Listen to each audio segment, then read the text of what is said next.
Salve, salve, meu povo! Aqui quem fala é Thiago Joseph, eu sou de São Paulo e eu sou um dos integrantes aí do canal Mitada Certa, canal esse que nasceu nos grupos de WhatsApp. Hoje eu vou mostrar aqui para vocês algumas dicas aí para a rodada 34 do Cartola. O mercado já tá para fechar, mas vamos pegar alguma dica aí, vamos estudar junto e vamos para frente aí. Solta a vinheta, tio! I used to see you fuck in the shade of the trees, from the lights and the leaves to the bites on your knees. Kill the universe, might get a sight of the breeze. You're not psychic, you're free, I'm the architect. Então eu abri aqui o meu site, o preferido, Soccer Way. Vamos fazer uma breve análise aqui antes de mostrar as dicas, tá? Eu vou colocar aqui os times que estão em má fase, os times que estão em boa fase, potencial ataque e potencial defesa, certo? Os times em má fase, claramente aqui são os times que colecionam mais derrotas ou mais empates, né? Então aqui a gente pode ficar com esse Z4 inteiro como uma fase. São times que vêm perdendo, empatando, achando poucas vitórias. Um outro time que, apesar de estar em cima na tabela, eu não acho que está numa fase tão boa, é o Cruzeiro, que em 5 jogos aí também teve apenas uma vitória e não tá legal, né? Tá anotado aqui. Agora vamos dar uma olhada nos times de boa fase. Boa fase, os times aí que tem colecionado mais vitórias e empates, você praticamente não vai ver nenhuma derrota aí neles, né? É mesmo? Por exemplo, Vasco da Gama é um time que está numa fase boa. Nos últimos 5 jogos empatou 3, ganhou 2. A gente tem também a Chapecoense, que está numa boa fase. Coritiba, dá para dizer que está numa boa fase. O Bahia, apesar de uma derrota aqui, também posso dizer que está numa boa fase.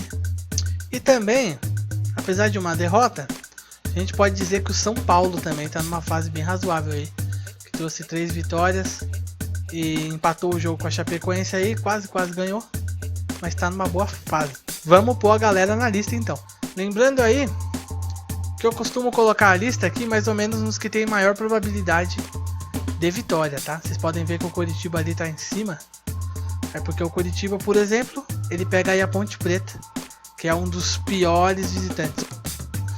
Então, para adiantar aqui, eu já listei aqui os times que têm melhor potencial ataque.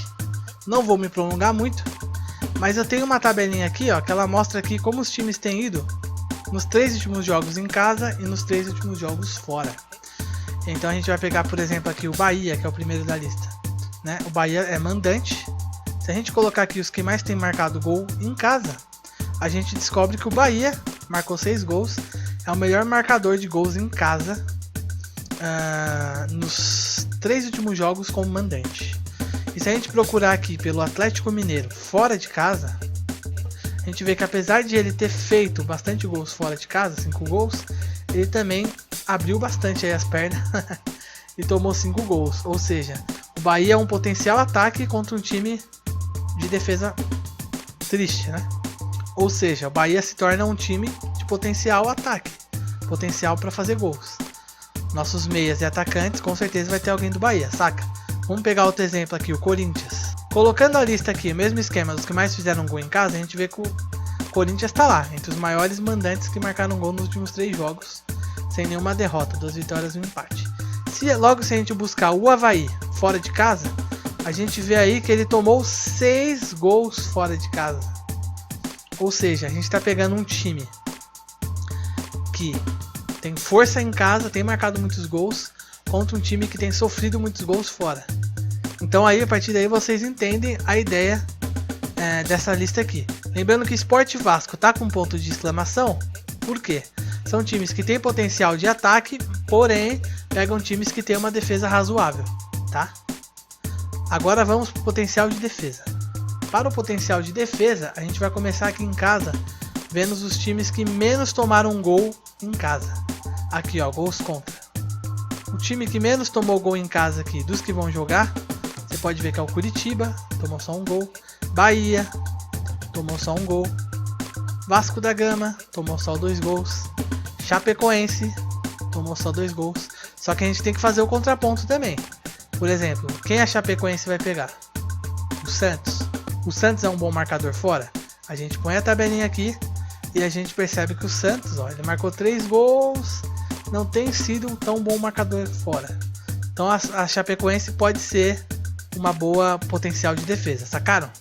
Agora que a gente já fez uma breve análise aqui, vamos para o mercado e vamos para as dicas dos jogadores. Eu vou abrir aqui o meu filtro, vou começar pela frente, tá? Pelos atacantes e pelos meias, que são os jogadores que estão incluídos nos nossos times de potencial ataque, né? Só dando uma relembrada, vamos ver os times de potencial ataque. Bahia, Corinthians, Coritiba, Botafogo, Sport e Vasco. Então a gente marca aqui, ó. Corinthians, Bahia, Coritiba, Botafogo, Sport e Vasco. Filtrou, coloca aqui por média. E aqui vai dar para vocês mais ou menos uma ideia dos melhores jogadores, que são uma boa ideia aí para a próxima rodada. Então, Zé Rafael é uma boa opção de meia, René Júnior é uma boa opção de meia, Mendonça também, André é uma boa opção de atacante, Edgar Júnior tem sido um bom atacante, mas é naquelas, né? Vocês veem as pontuações aqui, é uma rodada mitando e uma rodada fazendo a gente chorar, então fica a critério de vocês. Patrick é uma boa opção, Rildo é uma boa opção, Jonas. Vasco tem o Nenê aí que está renascendo das cinzas, pode talvez ser uma boa opção. Meias do Corinthians, talvez o Jadson jogue, talvez o Jadson não jogue, então, tanto que ele nem está na lista aqui como provável, mas vamos lembrar aí que Jadson é o batedor oficial aí de tudo no Corinthians.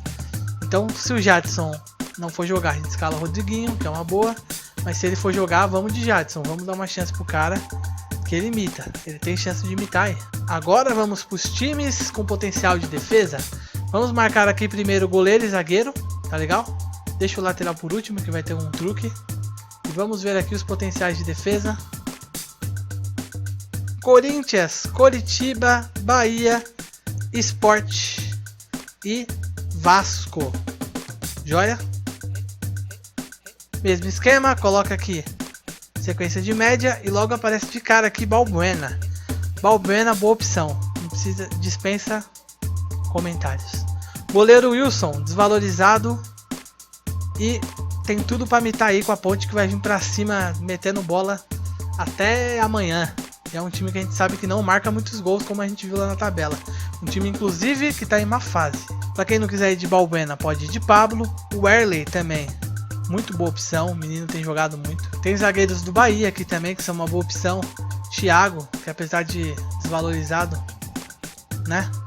Ele tende, eu acredito que ele vai tender a ter um jogo bom, apesar de ter duas negativas aqui. Eu acredito no menino. Pra você que quer fazer uma aposta aí de goleiro, ó, tem esse menino aqui, ó, Gabriel Félix. Martin Silva não vai jogar. Vocês acham que São Paulo vai meter gol? Que o Hernanes vai chegar bombando?